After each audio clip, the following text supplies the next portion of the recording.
Welcome back to botany class. Students, पिछले 2 videos से हम रिप्रोडक्शन इन एल्गी पढ़ रहे हैं और हमने उनमें वेजिटेटिव रिप्रोडक्शन क्या होता है, एसेक्सुअल रिप्रोडक्शन क्या होता है, उसके टाइप क्या होते हैं के बारे में आपको जानकारी दी। इस पर्टिकुलर वीडियो में हम देखेंगे कि सेक्सुअल रिप्रोडक्शन किस प्रकार से होता है एल्गी में। सबसे पहले तो ये बताना ज़रूरी है आपको कि एल्गी के जितने भी डिविजन्स हम पढ़ेंगे सभी में हम सेक्सुअल रिप्रोडक्शन की बात करेंगे या सेक्सुअल रिप्रोडक्शन होता है उन सभी डिविजन्स में एक्सेप्ट वन डिवीजन जिसको कि हम कहते हैं साइनोफाइटा या साइनोफाइसी जो फैमिली है। तो आपको ये याद रखना है, बहुत बार ये प्रश्न पूछा जाता है कि कौन सा ऐसा ग्रुप है एल्गी का जिसमें कि सेक्सुअल रिप्रोडक्शन नहीं पाया जाता है। तो ऐसा ग्रुप है साइनोफाइसी जिसके अंदर की सेक्सुअल रिप्रोडक्शन नहीं पाया जाता। इसके अलावा जितने भी हम ग्रुप्स पढ़ेंगे, चाहे वो क्लोरोफाइटा होगा, चाहे वह आपका फियोफाइटा होगा, चाहे वह रोडोफाइटा होगा या जेंथोफाइटा होगा, हमको जो सिलेबस है, हमारा जो जनरा पढ़ने हैं वो हमें 5 डिविजन्स में पढ़ने हैं। साइनोफाइटा, क्लोरोफाइटा, फियोफाइटा, रोडोफाइटा एंड जेंथोफाइटा, ये 5 डिविजन्स हम पढ़ेंगे। इन 5 डिविजन्स में सिर्फ जो एक डिवीजन है आपका साइनोफाइसी जो है या साइनोफाइटा जो डिवीजन है, उसके अंदर सेक्सुअल रिप्रोडक्शन नहीं पाया जाता है। बाकी इस डिवीजन को छोड़ के सभी के अंदर सेक्सुअल रिप्रोडक्शन पाया जाता है। तो अब हम देखते हैं कि सेक्सुअल रिप्रोडक्शन होता क्या है। सेक्सुअल रिप्रोडक्शन में गैमीट का फॉर्मेशन होता है और गैमीट्स जो हैं वो फ्यूज़ करते हैं और जाइगोट बनाते हैं। और ऐसा करने से क्या होता है कि जो अलग अलग पेरेंट हैं उनके कैरेक्टर्स ट्रांसफ़र होते हैं गैमीट में, और गैमीट में ट्रांसफ़र होकर जब नया जाइगोट फ्यूजन से जो जाइगोट बनता है, उससे जो नया प्लांट बनता है, तो उसके कैरेक्टर्स एक तरीके से डिफरेंट होते हैं आपके पेरेंट प्लांट से, क्योंकि वो गैमीट के फ्यूजन से बनता है। अब आते हैं हम टाइप ऑफ सेक्सुअल रिप्रोडक्शन पे कि सेक्सुअल रिप्रोडक्शन के कितने प्रकार हो सकते हैं। तो सबसे पहला जो प्रकार है वह है ऑटोगैमी। जैसा कि मैंने आपको पिछले वीडियोस में भी बताया था, ऑटो मतलब होता है स्वयं या सेल्फ, तो जिसमें सेल्फ में ही फ्यूजन गैमेट्स बन जाए, सेल्फ से ही गैमेट बन जाए। ऐसे मतलब है कि ऐसा प्रोसेस जिसमें कि जो फ्यूजिंग गैमेट्स होते हैं, 2 गैमेट फ्यूज़ करेंगे तभी जाइगोट फॉर्म होगा। तो जो फ्यूजिंग गैमेट हैं वह एक ही मदर सेल से अगर बन जाते हैं और फ्यूज़ करते हैं और जाइगोट बनाते हैं, तो इस प्रकार का जो फ्यूजन है वह ऑटोगैमी कहलाता है। और इसमें जो नया प्लांट भी बनता है वो मदर प्लांट जैसा ही होता है, उसमें कोई नया कैरेक्टर इंट्रोड्यूस नहीं होता, क्योंकि दोनों जो गैमीट्स हैं वो एक तरीके से एक ही प्लांट से जनरेट होते हैं। जैसे कि एग्जाम्पल है इसमें, जैसे डायटम है, डायटम एक बड़ा ग्रुप है, उसमें कई सारे डायटम्स हो सकते हैं। तो एक नाम आप देख रहे हैं इसमें ब्रैकेट में लिखा हुआ, एम्फोरा नॉर्मानी। तो एम्फोरा नॉर्मानी जो है उसके अंदर ऑटोगैमी पाई जाती है। इसी प्रकार से एक टर्म है होलोगैमी। आपको ये पता होनी चाहिए क्योंकि ये कई बार शॉर्ट क्वेश्चंस में आ जाती है, जो 1 नंबर के प्रश्न हैं उनमें पूछा जाता है। तो होलोगैमी मतलब होलो मतलब होल, पूरा का पूरा।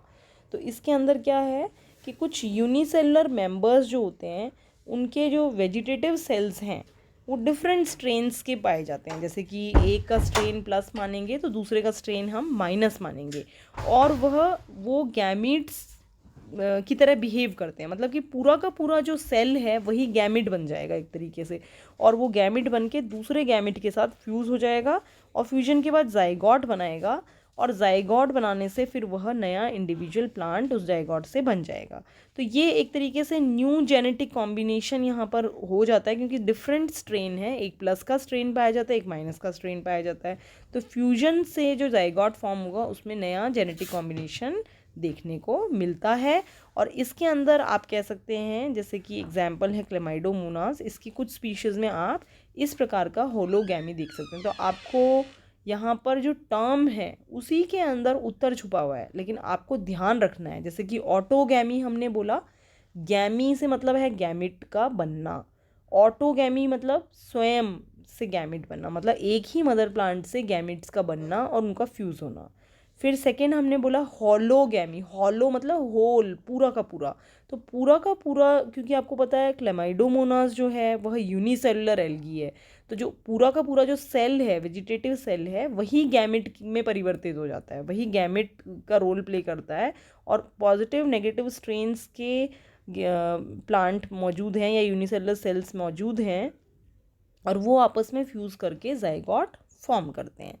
अब आते हैं हम हॉलोगैमी के बाद आइसोगैमी। आइसो का मतलब होता है सेम, एक जैसा, बिल्कुल एक जैसा। तो आप यहाँ पर चित्र में देख रहे हो कि ये दो गैमीट्स दिखाए हैं, ये एक गैमीट है, ये दूसरा गैमीट है, ये एक पेरेंट से आया हुआ गैमीट है, ये दूसरे पेरेंट से आया हुआ गैमीट है, लेकिन ये स्ट्रक्चर में, बिल्कुल स्ट्रक्चर में मतलब मॉर्फोलॉजी में, मॉर्फोलॉजी मतलब एक्सटर्नली आप जब देखते हो, देखने में भी बिल्कुल सेम है, और इसकी फिजियोलॉजी भी बिल्कुल सेम है। मतलब कि इसकी जो एक्टिविटी है, ये इसका जो कार्य करने का तरीका है, जो गैमेट मान लीजिए फ्यूज़ करते हैं तो क्योंकि फ्लैजिलेटेड है, चल सकते हैं, तो दोनों की जो चाल है वो सेम है, एक जैसी है, मतलब बिल्कुल एक जैसे हैं, चाहे मॉर्फोलॉजी देख लीजिए चाहे फिजियोलॉजी देख लीजिए।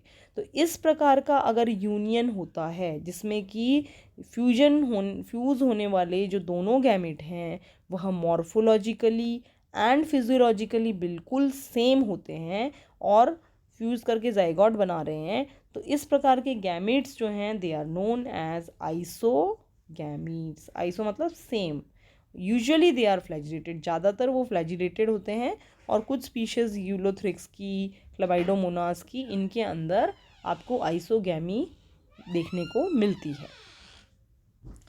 अब आते हैं हम एन आइसोगैमी पे। एन वर्ड लग गया, मतलब कि समान नहीं होते हैं, गैमेट्स एक जैसे नहीं होते हैं। आप टर्म देखिए, टर्म से ही आपको समझ में आ जाएगा कि क्या लिखना है आपको, तो थोड़ा सा आप ध्यान से इसको पढ़ेंगे तो ये बहुत आसान है। इसके अंदर आप जैसे चित्र में देख रहे हो, एक गैमेट बड़ा है, एक गैमेट छोटा है, एक गैमेट आपको बहुत बड़ा दिख रहा है, एक गैमेट छोटा दिख रहा है, मतलब कि समान नहीं है। ये जो बड़ा गैमेट होता है वो फीमेल गैमेट होता है, जो छोटा गैमेट होता है वह मेल गैमेट होता है। तो इसमें जो प्रोसेस होता है, दोनों जो गैमेट यूनाइट कर रहे हैं वह मॉर्फोलॉजिकली एंड फिजियोलॉजिकली डिफरेंट होते हैं।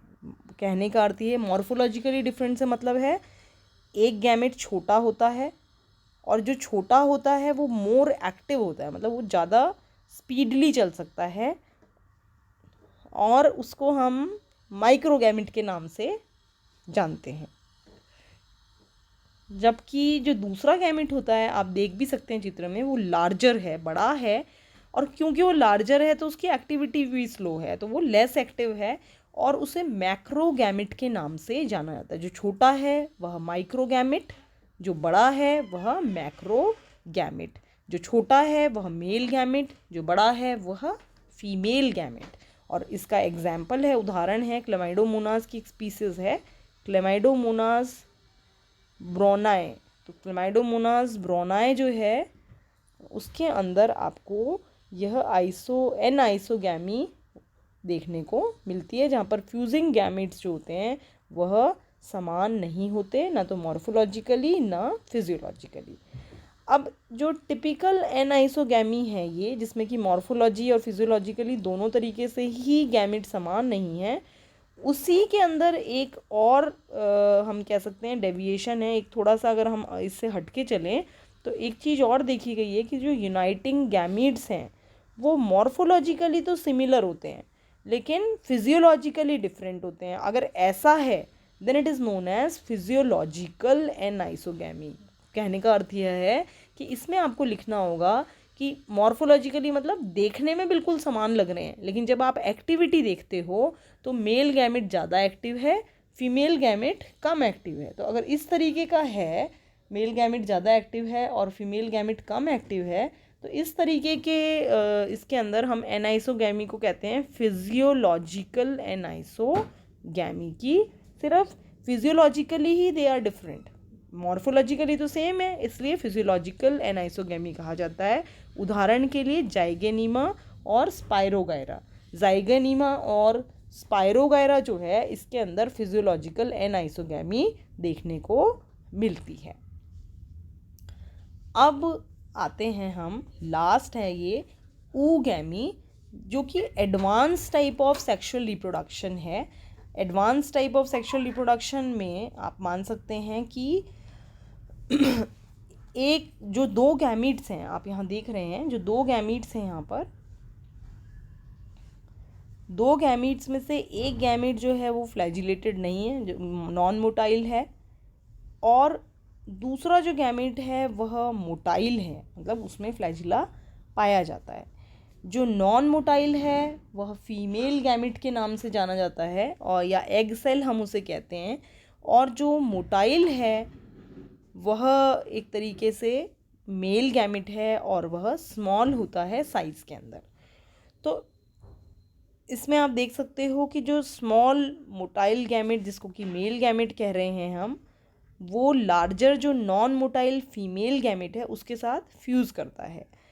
अब मेल गैमेट जो है वह एंथ्रीडियम के अंदर बनता है। एंथ्रीडियम क्या है? ऐसा ऑर्गन है, ऐसा स्ट्रक्चर है जिसमें कि गैमेट, मेल गैमेट फॉर्म होते हैं, जबकि फीमेल गैमेट्स जो हैं वह oogoनियम में फॉर्म होते हैं। कई बार ये भी पूछ लेते हैं कि रिप्रोडक्टिव स्ट्रक्चर्स के नाम बताइए, तो मेल गैमेट जहाँ बनता है रिप्रोडक्टिव स्ट्रक्चर जो है वह है एंथ्रीडियम, और फीमेल गैमेट जो है वह है गैमेट जहाँ पर बनता है दैट इज़ oogoनियम। तो एग्जाम्पल है यहाँ पर oogoनियम और वाउचेरिया, कारा, लैमिनेरिया, सरगासम, पॉलीसाइफोनिया, बेट्राकोस्पर्पम, बहुत सारी एल्गीज़ हैं जिनके अंदर की सेक्सुअल रिप्रोडक्शन जो कि oogamy टाइप का होता है, एडवांस टाइप का होता है, वह देखने को मिलता है। तो आपको ध्यान रखना है, तीन मेन टाइप जो है यहाँ पर तीन हैं, ये आइसोगैमी, एनाइसोगैमी एंड oogamy, जिसमें कि आइसो मतलब सेम, जहाँ पर फ्यूजिंग गैमेट अगर सेम होते हैं then it is known as isogamy. Anisogamy मतलब फ्यूजिंग गैमेट अगर समान नहीं है, एक छोटा है साइज़ में, एक बड़ा है, एक ज़्यादा एक्टिव है, एक कम एक्टिव है, तो वो एनाइसोगैमी कहलाएगा। oogamy मतलब बिल्कुल डिफरेंट है, ये एडवांस है, जिसमें कि फीमेल गैमेट जो है वह बड़ा होता है साइज़ में, नॉन मोटाइल होता है, चल नहीं सकता है, वह रिप्रोडक्टिव स्ट्रक्चर जो oogoनियम है उसी में रहता है, और जो चल सकता है वह मेल गैमेट है, छोटा है, एक्टिव है, और वह मेल गैमेट जो है चल के स्विम करके और oogoनियम में आता है फॉर द फ्यूजन, और वो वहाँ पर एग सेल से फ्यूज़ होकर जाइगोट फॉर्म करता है। तो इस प्रकार का रिप्रोडक्शन जो है, आपने बहुत सारे यहाँ पर एग्जाम्पल दिए हुए, इन सभी के अंदर इस प्रकार का सेक्सुअल रिप्रोडक्शन देखने को मिलता है। एक और चीज़ जो ध्यान में रखने वाली है वो आपको याद ये रखना है कि जो साइनोफाइसी के मेंबर्स हैं, जैसे कि आप पढ़ेंगे नॉस्टॉक, ऑसिलेटोरिया, तो इनके अंदर सेक्सुअल रिप्रोडक्शन एब्सेंट होता है, सेक्सुअल रिप्रोडक्शन नहीं पाया जाता। यह भी प्रश्न बहुत बार पूछा जाता है। तो इसमें आपको पूरा क्वेश्चन भी पूछा जा सकता है कि सेक्सुअल रिप्रोडक्शन समझाइए, या हमने जो दो वीडियोज़ और करे पिछले, सारा भी आपको एक साथ क्वेश्चन आ सकता है, बड़ा क्वेश्चन की रिप्रोडक्शन इन एल्गी को समझाइए। तो आपको वेजिटेटिव भी लिखना पड़ेगा, एसेक्सुअल भी लिखना पड़ेगा, और सेक्सुअल भी लिखना पड़ेगा। और अगर सिर्फ एक पूछा जाता है एसेक्सुअल बताइए या सेक्सुअल बताइए, तो एक वीडियो जितना आपको मैंने बताया है उतना आपको लिखना सफिशेंट है। साथ में स्टूडेंट्स डायग्राम ज़रूर बनाइए, क्योंकि बिना चित्र के बॉटनी में मार्क्स नहीं मिलते हैं। आपको चित्र की सहायता से ही समझ में अच्छा आता है, तो चित्र हमें बनाना भी ज़रूरी होता है। Thank you so much. आशा करती हूँ आपको समझ में आया होगा। पूरा रिप्रोडक्शन हम पढ़ चुके हैं, आप तीनों वीडियोस देखिए। नहीं अगर आपको समझ में आता है तो आप मुझे व्हाट्सएप करके पूछ सकते हैं, कमेंट बॉक्स में लिख के पूछ सकते हैं, बुक से भी इसको रेफ़र करिए, आपको समझ में आ जाएगा। Thank you so much.